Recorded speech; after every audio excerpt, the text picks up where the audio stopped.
Em relação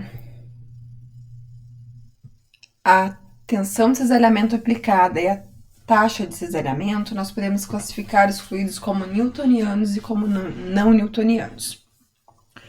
Os fluidos newtonianos, então, que nós já comentamos e já vimos na aula passada, são a razão entre a tensão de cisalhamento e a taxa de cisalhamento, ela é constante. A constante de proporcionalidade é a viscosidade. Nesse caso, a viscosidade não varia conforme a velocidade de cisalhamento. Nos fluidos não newtonianos, o comportamento é diferente, não há uma relação constante entre a tensão de cisalhamento e a taxa de deformação, e a viscosidade varia conforme a velocidade de cisalhamento. Esses fluidos eles podem ser classificados em viscoelásticos, dependentes do tempo e independentes do tempo. Os fluidos não newtonianos, que não dependem do período de tempo de aplicação da tensão de cisalhamento, podem ser ainda agrupados em sem tensão de cisalhamento inicial, que são os que não necessitam de uma tensão de cisalhamento inicial para começarem a escoar, e os com tensão de cisalhamento inicial, que necessitam de uma tensão de cisalhamento inicial para começarem a escoar. São os fluidos plásticos de Bingham, Herschel-Buckley, pseudoplásticos e dilatantes. Todos esses fluidos não dependem do período de tempo de aplicação da tensão de cisalhamento. Então, a viscosidade, ela não varia com o período de tempo de aplicação da tensão de cisalhamento. Ela varia com a velocidade de cisalhamento, nesse caso, desses fluidos. Vamos ver o comportamento deles e os exemplos. Eles são divididos naqueles que precisam de uma tensão de cisalhamento inicial para começarem a escoar e os que não precisam. Aqui nós temos um gráfico, tensão de cisalhamento pela taxa de cisalhamento. Na linha azul,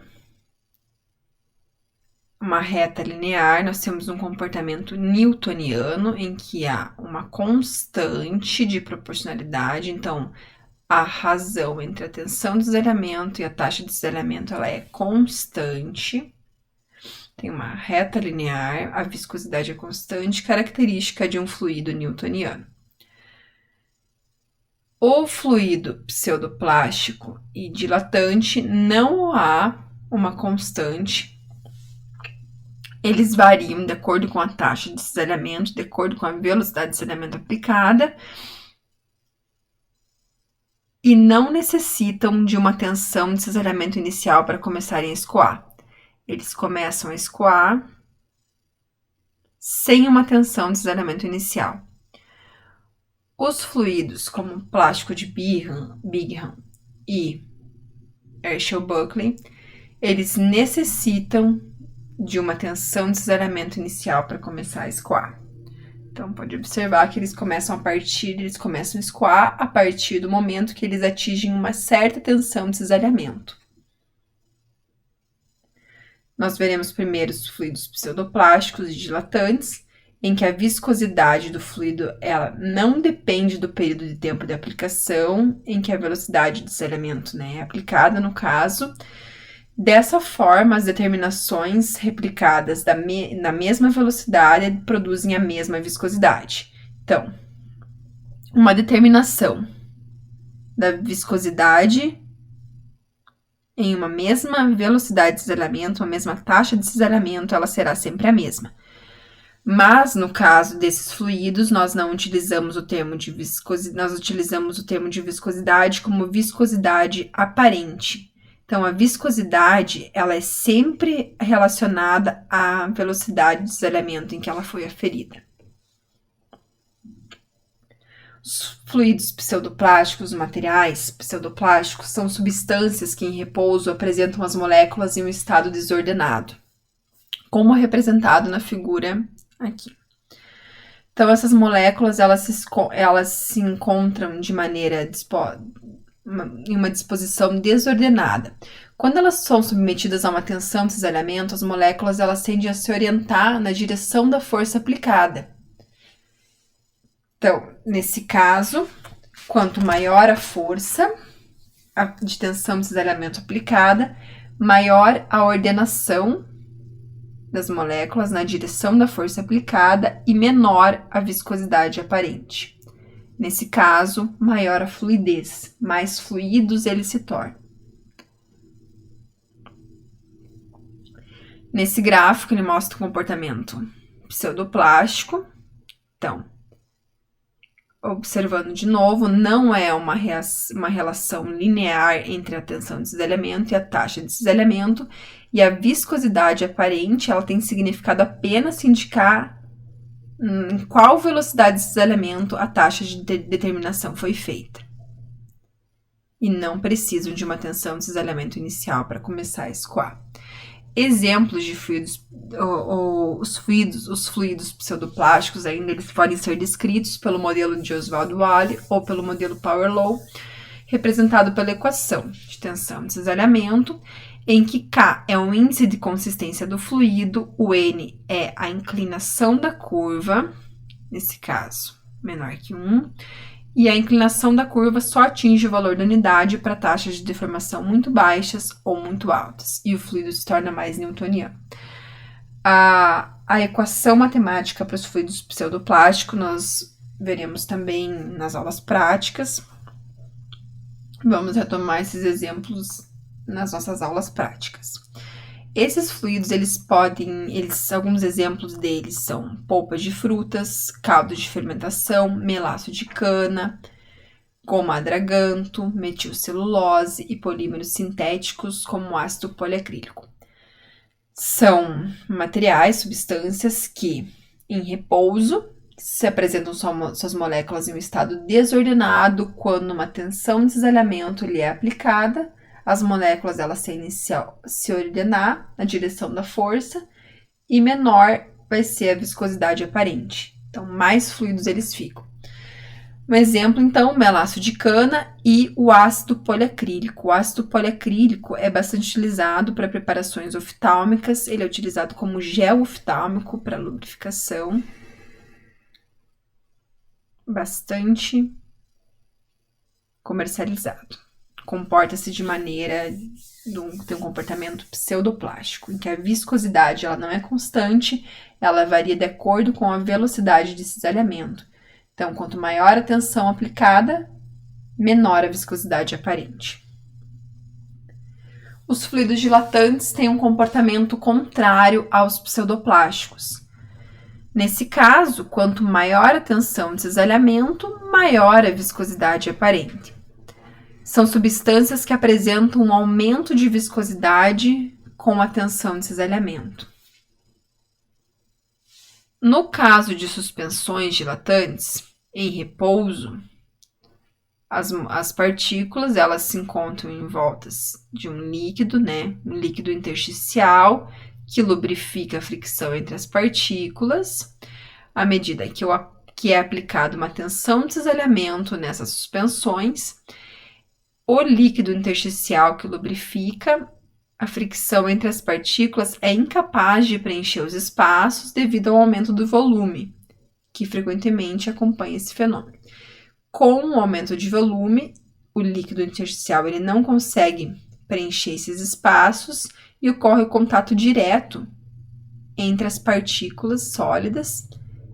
Dessa forma, tem um aumento da viscosidade aparente. Um exemplo desse comportamento dilatante são suspensões de amido de milho. Então, quanto maior a tensão aplicada, maior o aumento da viscosidade. São soluções de farinha de milho, açúcar, silicato de potássio e areia. A mesma equação matemática utilizada para os fluidos pseudoplásticos é utilizada para os fluidos dilatantes para a viscosidade. Comportamento do fluido dilatante, então, à medida que aumento a velocidade, a taxa de deformação, de cisalhamento, aumenta a viscosidade. E o pseudoplástico, o contrário. Os fluidos não newtonianos, que não dependem do tempo, do período de tempo da tensão de desalhamento, então a viscosidade, que isso quer dizer também, recapitulando, a viscosidade para esses fluidos, ela não depende do período de tempo em que a tensão é aplicada. Esses fluidos ainda, nós temos os plásticos de Bingham e Herschel-Buckley. Esses fluidos, eles são fluidos que necessitam de uma tensão de cisalhamento inicial para começar a escoar. Os plásticos de Bingham levam esse nome porque Bingham foi a primeira pesquisadora a descrever esse comportamento no material plástico. E o material plástico ele não flui até que um valor de tensão de cisalhamento seja excedido. Em tensões menores, a substância ela se comporta como material sólido, elástico, plástico. Em tensões maiores, quando atinge uma tensão considerável, se comportam como um fluido newtoniano. Já vamos ver num gráfico. Então, aqui, na linha vermelha, nós temos um exemplo de um plástico de Bingham. Então, em tensões menores, quando não atingem, eles não escoam. Então, eles se comportam como um plástico, um sólido, um material elástico. A partir do momento que atingem uma certa tensão de cisalhamento, esses plásticos eles começam a fluir e se comportam como fluidos newtonianos. Eles apresentam uma relação linear entre a taxa de cisalhamento e a tensão de cisalhamento, a partir do momento que atinge uma tensão de cisalhamento inicial. Esses plásticos de Bingham, eles podem ser representados por fluidos de perfuração de poços de petróleo, algumas suspensões de sólidos granulares, suspensões concentradas, particularmente se a fase contínua for de alta viscosidade ou se as partículas estiverem floculadas. E o Herschel-Buckley tem a mesma característica do plástico de Bingham, ele necessita também de uma tensão de cisalhamento inicial para começar a escoar. A medida aqui, então, em comparação com o pseudoplástico e o dilatante, que não precisam de uma tensão de cisalhamento inicial para começar a escoar, o plástico de Bingham e Herschel-Buckley necessitam de uma tensão de cisalhamento inicial para que comecem a escoar. Enquanto o plástico de Bingham, a partir do momento que atinge uma certa tensão, ele se comporta como um fluido newtoniano, em que a viscosidade vai ser constante, o de Herschel-Buckley não. Ele tem um comportamento muito semelhante ao fluido pseudoplástico. Então, alguns livros até descrevem junto o Herschel-Buckley dentro do pseudoplástico. Eles necessitam de uma tensão de cisalhamento inicial para começar a escoar, mas a partir desse momento que eles começam a escoar, eles se comportam como fluidos pseudoplásticos. Então, a relação entre a tensão de cisalhamento e a taxa de deformação não é linear. É semelhante a um comportamento de um fluido pseudoplástico.